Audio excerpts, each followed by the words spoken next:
God doesn't tell us to worship him because he has an ego or because he's selfish and just wants all this worship towards him.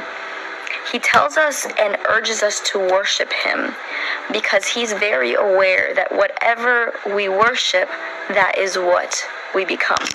God wants us to become more like him. And I believe that this word is going to be for somebody. So I encourage you to open up your hearts because this touched me so deeply. God wants us to become more like him. And every single day and every part of our lives, we begin to worship something unintentionally or even intentionally. Some examples of that may be identity and performance. If you are so concerned about performing, what do you become? If you are idolizing performance, you become prideful.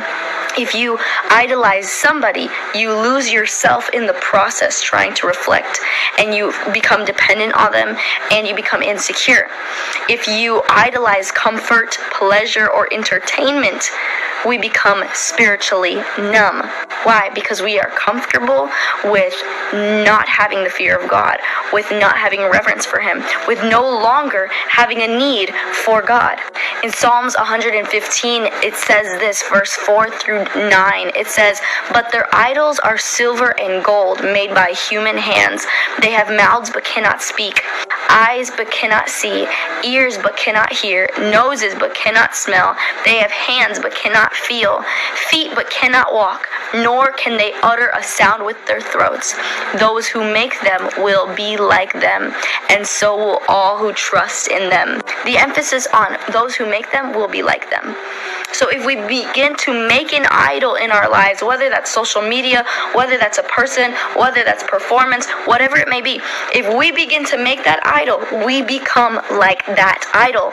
And so God calls us and urges us to worship him, not just because, for no reason, not just because he needs to be worshipped. He doesn't need us. We need him.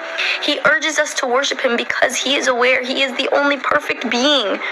And we need to worship him so that we can be more like him, more like Jesus. That is the whole point of Christianity. The whole point of following Jesus is to reflect him, to be more like him. So worshiping isn't just lifting up your hands and giving a good song to God.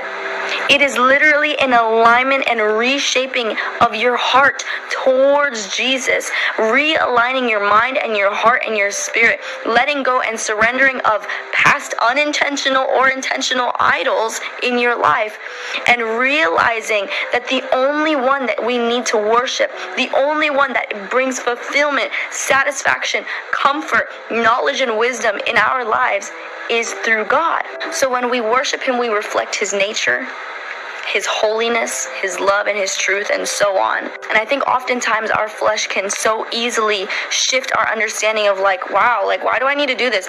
Why do I need to worship? And the thing is that our minds are so closed off to what God actually wants for us. Our minds cannot even comprehend the love that he has for us, the depth of love that he has for us, to urge us to worship him so that he can fulfill us. Because he knows the power that he holds, and he wants and he's willing to give it to us. He's willing to pour it out in us. He's willing to fill us with it if we would just submit and give it to him. We can be so closed off to what God wants for us, for what he desires for us, because we are so concerned with what we want to do, with who we're talking to, with our will, and we can stay holding on to our will and our way, and we don't even know what God has for those who love him so deeply. It's time to shift our hearts and shape our hearts back in alignment with God and worship him for who he is, for what he's done, and what we are able to be blessed by through him in our lives, living the abundant life that he has promised us.